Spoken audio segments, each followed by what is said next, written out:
In today's video, I will be giving you the top 5 SMGs in Call of Duty Mobile for Season 10. Now, this update does feel very balanced, so each of these weapons you will succeed with in ranked. So I want to know which one is your favorite.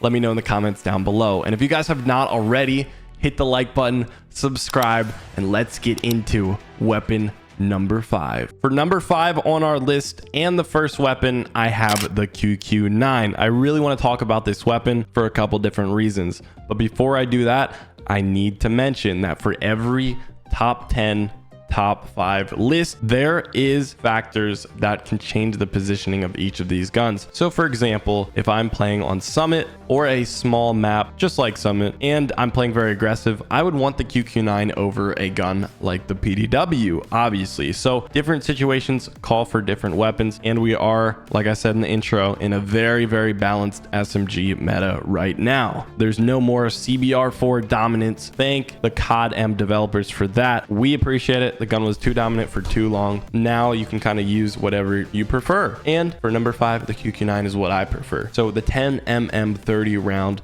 reload is really good, makes it kill really fast at close range. But you might be asking, okay, you said a ton of positives about the QQ9. Why is it number 5?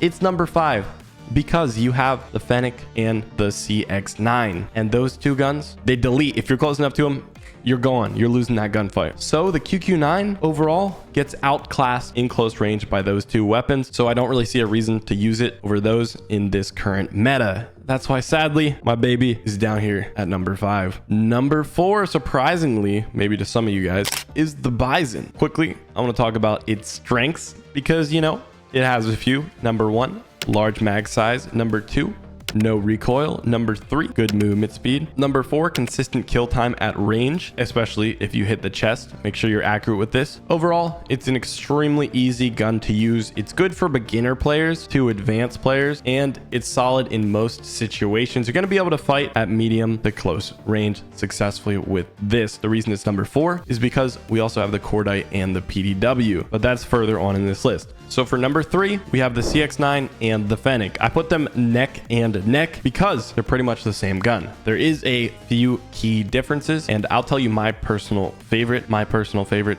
is the CX9 because, like I said, they're the same gun, but the only difference is the CX9 is easier to use. It has less recoil. Mythic also has really nice iron sights. I know some of you guys don't have the Mythic, so we're not going to really consider that, but less recoil makes it a W in my book. It kills insanely fast, super fast movement speed, super fast fire rate. I'm loving the CX9 right now, and I'm also loving the Fennec. It's just a little bit harder to use. It might take some more practice. Almost the same gun, except for that additional kick on it. And I believe the Fennec has a bit better hip fire, which is actually pretty crucial in some close range situations. I find myself getting a lot of hip fire kills with this. Now, I know you guys are probably thinking to yourself, I've watched a lot of top 5 videos, and they always bring stats and have stats on the screen. And okay, I understand that. There's a lot of YouTubers that do that. But for my style, I figured I would just kind of simplify things, make it easier for you to digest. But if you would like that, let me know, please, in the comments below. Let me know, hey, Godsley, make stat-oriented videos. I'm perfectly capable of that, but I just figured I would kind of condense it into my own little top 5 formula. Anyways, sorry about the rant.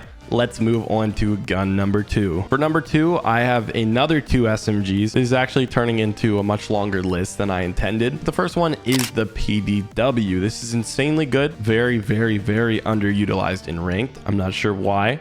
Maybe because it's a very old gun and we haven't received a mythic for it yet. But the PDW, again, it's kind of similar. It's like a better version of the Bizon. Has a solid fire rate, solid magazine size, very little recoil, good movement speed. All I gotta say, try this for yourself. I'm not going to try to sell it to you. I'm just telling you it is a top 3 SMG right now. And for our other gun in the top 3, we have the Cordite. Just looking at this skin reminds me of when it was released. You used to have 10v10s with the Cordite hip firing across the map. It was very toxic. The gun is definitely more balanced right now, but it still has that very good hip fire. It also has a huge magazine size with 80 round extended mag. Also has good movement speed and very little recoil, which seems to be the pattern for most of these strong SMGs. Try out the Cordite if you have not already, and let me know in the comments, do you like the PDW or the Cordite better? And for the number 1 SMG on today's list, we have the Switchblade. I'm sure that was not a surprise to any of you, considering it wasn't any lower on the list. This gun is easily the best SMG in the game, but it's not at the point where it's annoying. What I mean by that is we all experienced the CBR4 meta for about a year and a half. It was pretty toxic. I think most people were tired of it by the end. Switchblade's been very good for a long time too, but I haven't really seen too many complaints about it. I think because it's the epitome of what an SMG should be. Now, when I say that, what I mean is it just feels good. It just feels real good. It has good ADS time, good fire rate, decent magazine size, and it feels pretty balanced. You can definitely beat it with a lot of other guns. So I like the Switchblade being on top, and I think it should stay there. I don't think it needs a nerf anytime soon. Hopefully it doesn't receive that. Let me know what you guys think in the comments. That is my top 5 or more actually SMG list for season 10.